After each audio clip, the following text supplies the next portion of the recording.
this one. Well, some of the things that they've said they were going to do about policing, because we do know that some of the ministers, while they were nominees before the Senate, they say, look, our police, we can't leave it the way it is. We need to do something about the structure. And then in their manifesto also, the APC, they spoke about how they intended to do something about the police structure. But not long ago, the president did say they were going to recruit 10,000 new people to the police. Well, I think that's how some of the key things they've said about the police. Look at those ones alone. What kind of impact can they make, the employment? First of all, that 10,000 is like ice in an ocean, a drop of, how is it said again?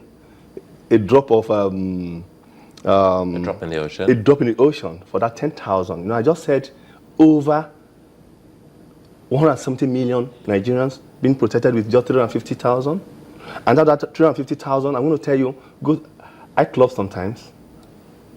You see policemen there, park protecting that vicinity. Go to every bank, the minimum you see is 2. All the, like I told you, I just came from Abuja. When I go to Abuja, all I go there just to go and see what is going on. Practically every members of representatives, senators, they all have men following them. The white police wives, everybody. The question is, how many is left for the public? I tell people, if you don't want to go for state policing, let's try community policing. America started with community policing when they knew that gangsters and other stuff. And up to now, they've gone far to the district police. It's not about 10,000. If we get 10,000, I remember some people even calling me, Mr. Mowa, please, I need this job. Because there are many who want to. But I tell them, I said to be a policeman, it's not a job. It's a career. When after my secondary school, because I came from a very poor home growing up, my father couldn't send me to school. I went through university, everything on my own. And I remember when I finished my school start, my father from the Midwest state, then he wanted me to join police. But I said no, because as young as I was, I just didn't like the operations of the police. As young as 17. So I came to Lagos when I was 18 and took up a career in private security, traveling abroad for my courses and all that stuff. But the point here is that a whole lot of policemen today are occupational. That's what we have. They are not professionals. Until we start having professional policemen. When you invited me here this morning, I left home as early as 5 o'clock because this is my career. I have a passion. You guys are here when I was struggling, when I was rolling to wake up, I said, man, I'm very sure Chamberlain and Alede would have been up this moment. No, I just encourage me. This is your passion. But if it's your job for you, guys would have gone. So how can we put that passion in the police? Because I have to put the passion because this is what you want to do. You love your people. No, what can we do? What can we do? First of all, there must be some kind of incentive or some kind of... Before there's incentive, you must give yourself that encouragement. And, for example, again, let me tell you what happened. I was traveling within New York to Houston. It's about 4-hour flight. And we have this 15 policemen going to Atlanta, Georgia, en route Houston, going to Afghanistan or wherever they are going to. Before the pilot took off, do you know that inside the aircraft, there was a standing ovation for just 15 Army officers there. Today, if you are in a plane with Nigerian Army, do you even show that appreciation? Do we show appreciation to the policemen today? That's why I say sometimes we need from our own. Say thank you to these guys. I'm telling you the truth. We might have out of 12 policemen, you have 11. You might have 9, 8 of them that are not really good.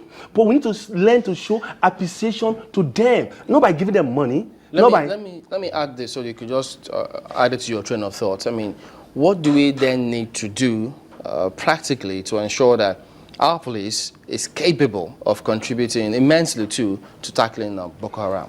Number one, now, training. The last time I heard they said about 4,000 or 5,000 policemen were trained on counterterrorism. I asked myself, 5,000?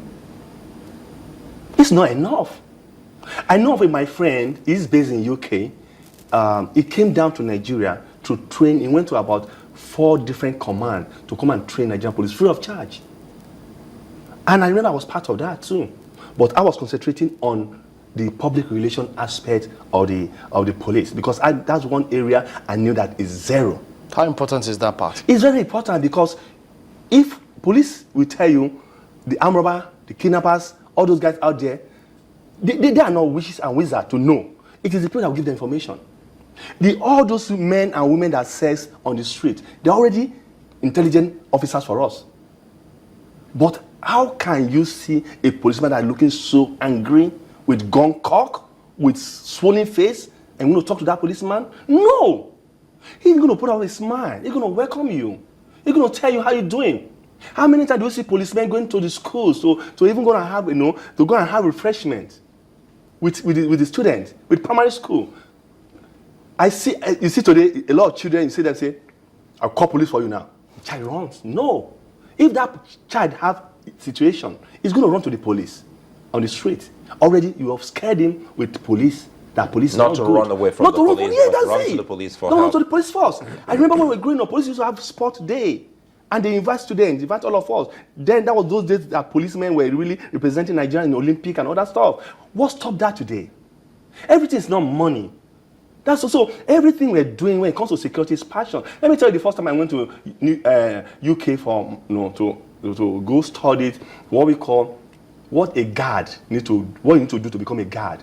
As a managing director of a company, I went to UK to study what it means to be a licensed guard, because I know from what I'm seeing here, this is not how to practice security. It took me close to £6,000. I saved for like years before I went. When I came back, I sent proposals. I said, no, what we're doing today, for example, we have privacy. We have over 5 million men and women of private security not being used in Nigeria. But if you go to South Africa, go to their street, they don't use any local government what we use here, all this last man stuff, all this. No, they use what? They use private security men so that they can augment the police.